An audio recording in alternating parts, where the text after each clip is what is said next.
স্বাধীনতা পরবর্তীকালে রাজনৈতিক নেতা মানেই আমাদের ভুরু কুঁচকে যায়। তার যথেষ্ট কারণও আছে, সৎ নাকি অসৎ, অনেক রকম প্রশ্ন। তাদের দেওয়া স্লোগান, করে যাওয়া কাজ ঠিক না ভুল, সে নিয়ে চলে বিতর্ক। তবে স্বাধীনতা পরবর্তীকালেও হাতে গোনা কয়েকজন আছেন যাদের নাম শুনলে সকলেরই শ্রদ্ধায় মাথা নত হয়। তার মধ্যে লাল বাহাদুর শাস্ত্রী একজন, ভারতের দ্বিতীয় প্রধানমন্ত্রী, যিনি খুব অল্প সময়ের জন্য মাত্র 2 বছর ছিলেন। তবে এমন অনেক কাজ করেছেন, অস্থির রাজনৈতিক পরিস্থিতিতে দেশকে এমনভাবে সামলেছেন যা সত্যিই শ্রদ্ধায় মাথা নত করবে। আজকের পর্ব লাল বাহাদুর শাস্ত্রীকে নিয়ে, তার জীবনের ঘটে যাওয়া ঘটনা এবং তার মৃত্যু রহস্যকে ঘিরে।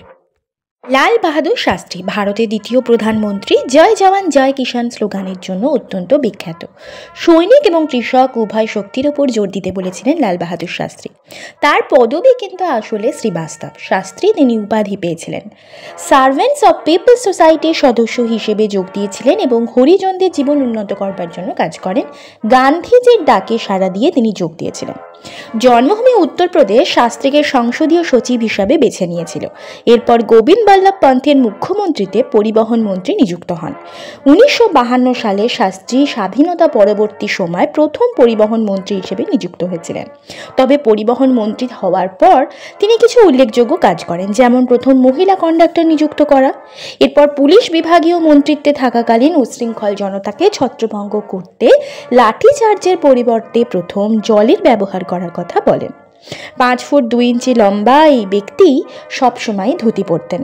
তাকে জীবনে একবারই অন্য পোশাকে দেখা গিয়েছিল। ইংল্যান্ডের রানীকে রাষ্ট্রপতি ভবনে নিমন্ত্রণ জানানোতে তার সম্মানার্থে তিনি অন্য পোশাক পরেছিলেন। অত্যন্ত সাধারণ এবং সরল জীবনযাপনের জন্য লাল বাহাদুর শাস্ত্রী ছিলেন বিখ্যাত। শিশু বয়স থেকে দারিদ্রতার সঙ্গে লড়াই করে বড় হয়েছেন। শোনা যায় স্কুলে যাওয়ার পথে টাকা বাঁচাতে নদী সাঁতরে পার হয়ে বই মাথায় করে যেতেন। প্রাক্তন প্রধানমন্ত্রীর ছেলে অনিল শাস্ত্রী একবার টাইমস অফ ইন্ডিয়াকে বলেন যে বাড়িতে সে সময় একটি গাড়ির দরকার ছিল, যে গাড়ি কেনবার জন্য 12,000 টাকার প্রয়োজন। সাধারণ জীবনযাপনে অভ্যস্ত লাল বাহাদুর শাস্ত্রীর ব্যাংকে পড়ে রয়েছে 7,000 টাকা। বাকি টাকা দেশের আর 5 জন সাধারণ নাগরিকের মতো পুরো টাকা পরিশোধিত করে দেবেন এই প্রতিশ্রুতি দিয়ে পাঞ্জাব ন্যাশনাল ব্যাংক থেকে লোন নিয়েছিলেন। কিন্তু দুঃখের বিষয়, লোন পরিশোধের আগেই তিনি মারা যান। তার এই মূল্যবোধ তার স্ত্রী ললিতা শাস্ত্রী অক্ষুণ্ণ রাখেন। পেনশনের যা পেতেন তা দিয়ে শোধ করেছিলেন।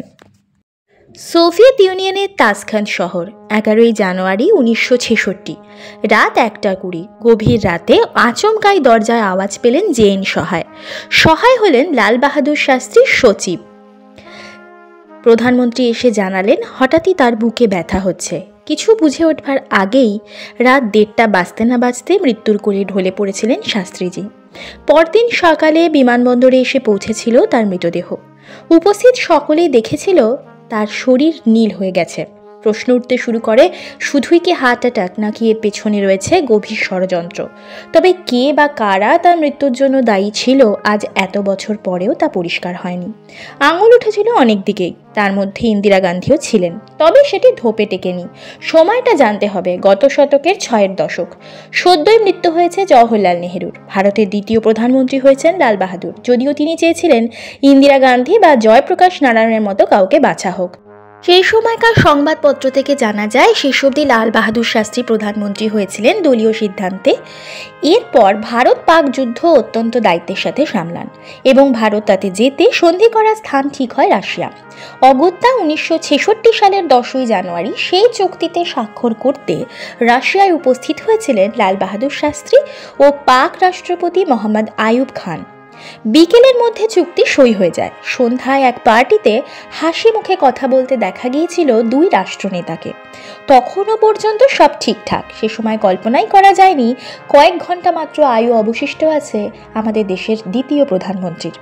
সেদিন রাত্রে ঠিক কি হয়েছিল? পার্টিতে সামান্য খেয়েছিলেন, তাই পরের দিকে খাওয়ার বিশেষ ইচ্ছে ছিল না। 1 গ্লাস দুধ খেয়ে শুতে গিয়েছিলেন।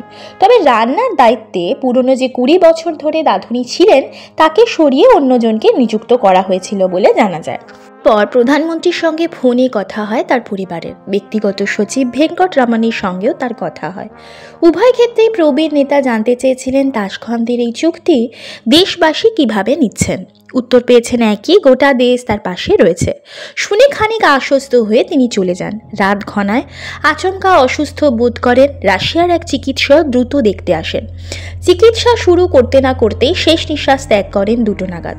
শোনা যায় তিনি বারবার ইঙ্গিত দিয়েছিলেন তার বিছানার পাশে রাখা ফ্লাস্কের দিকে, এবং যে দুধ খেয়েছিলেন তারপরেই অসুস্থ হয়েছিলেন। দুটির মধ্যে কোনোটিতে বিষ ছিল কিনা তা আজ আর জানা যায়নি। কিন্তু কে দায়ী? অনেকে ইন্দিরা গান্ধীর নাম বলেন, কিন্তু এটা আসলে ধোপে টেকে না। তার কারণ ইন্দিরা গান্ধী তখনও প্রভাবশালী নেত্রী হয়ে উঠতে পারেননি। নেহেরু কন্যা হওয়া সত্ত্বেও গুঙ্গি গুড়িয়া অর্থাৎ স্বল্প বাক নেত্রী হিসেবেই তার পরিচয়। খোদ শাস্ত্রীজি চাইতেন ইন্দিরার মতো তরুণ নেত্রীরা দেশের দায়িত্ব নিক। তাই এই চক্রান্ত ইন্দিরা গান্ধী ভাববেন বা করবেন এমন সম্ভাবনা নেই বললেই চলে।